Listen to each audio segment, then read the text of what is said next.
আমাদের মনে কয়েকটা প্রশ্ন আছে, তাই না? যে বিমানটা কেন এরকম পাবলিক জায়গার উপর দিয়ে যাচ্ছিল, স্কুলের উপরে কেন পড়তে হলো? তাহলে কি ট্রেনিং এসব জায়গা দিয়ে কি করা রাইট? এটার কি অধিকার আছে? বিমানে কোনো ধরনের সেই সময় মানে সমস্যা ছিল কি না? কি সমস্যা ছিল? আমরা তো জানি যে একটা ইজেক্টর থাকে, পাইলট তো চাইলে নিজেকে বের করে নিয়ে আসতে পারে যে কোনো ধরনের বিমানের সমস্যা হইলে। আপনাদের মনে আরও অনেক প্রশ্ন ছিল যে সাথে কি আর কেউ ছিল না, সাথে কি আর কেউ ছিল না, কন্ট্রোল রুমের সাথে লাস্ট কি কথা হয়েছে, এই পাইলট কি অভিজ্ঞ, এই তৌকির কি অভিজ্ঞ ছিল? মানে আমরা দেখেছি অনেকেই আশায় ছিল তৌকির হয়তো বা আছেন, কিন্তু সর্বশেষ সংবাদ অনুযায়ী তিনি আর নাই, না ফেরার দেশে চলে গেছেন। 1 বছর আগে তার বিয়ে হয়েছে, খুবই দুঃখজনক ব্যাপার। তার স্ত্রীর কথা চিন্তা করেন। আর এখানে স্ত্রীর কথা আরও আরও অনেক ঘটনা আছে, যে স্কুলের উপরে যেহেতু এই ঘটনাটা ঘটেছে, অনেক মা বাবা তার সন্তানদের হারাইছে। সঠিক সংখ্যা কতটুকু আসবে, পাওয়া যাবে জানি না আমি।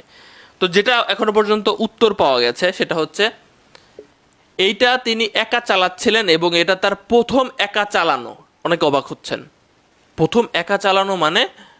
তো আবার এই এরিয়াতে কেমনি কি ভাই? আগের অনেক স্টেপ আছে। হ্যাঁ, এই একটা স্টেপে তো একা চালাইতে হবে, প্রথম তো একদিন হবে। আজকে পরিবারের আনন্দের দিন ছিল, আজকে পরিবারের আনন্দের দিন ছিল যে সে একা একা উঠবে, তার সাথে কোনো কোপাইলট থাকবে না, একা একা সেটা চালাবে। এই ট্রেনিংয়ের এটা প্রথম ধাপ, সোলো ট্রেনিং বলে এটাকে। সো সেইখানে এমন ধরনের ঘটনা ঘটেছে। আমি একটা আর্টিকেল, মানে একজন লিখেছে, আমি এটা সত্যি কথা, ঠিক আছে, আপনি নিউজপত্র পত্রিকা চলে এসেছে যে তিনি একা একাই চালাচ্ছিলেন এবং প্রথম একা একা চালানো তার। এর আগের স্টেপগুলো তিনি ভালোভাবে পাশ করেছেন এবং দক্ষ পাইলট হলেই তবে অনুমতি আসে এইসব এরিয়াতে ওড়ার। আমি একটা লেখা পড়ি, আপনি বুঝতে পারবেন আপনারা ভালো মতো। যে আজ ছিল তৌকিরের solo flight training. Solo flight training হলো একজন পাইলটের ট্রেনিংয়ের সর্বশেষ ধাপ।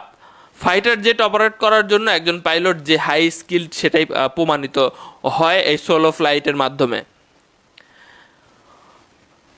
ট্রেনিংয়ের এক পর্যায়ে পাইলটকে নেভিগেটর বা কো পাইলট বা কোনো প্রকার ইনস্ট্রাক্টর ব্যতীত একক ফ্লাইট অপারেট করতে হয়। ফ্লাইট লেফটেন্যান্ট তৌকির আজ সেরকম একটা ট্রেনিংয়ে ফ্লাইট অপারেট করছিলেন। যে কোনো প্রকার ট্রেনিং ফ্লাইট সিভিলিয়ান এরিয়া থেকে দূরেই হয়ে থাকে, মানে মানুষজন যেখানে থাকে ট্রেনিংগুলো দূরে হয়ে থাকে, আমরা তো এটা জানতাম।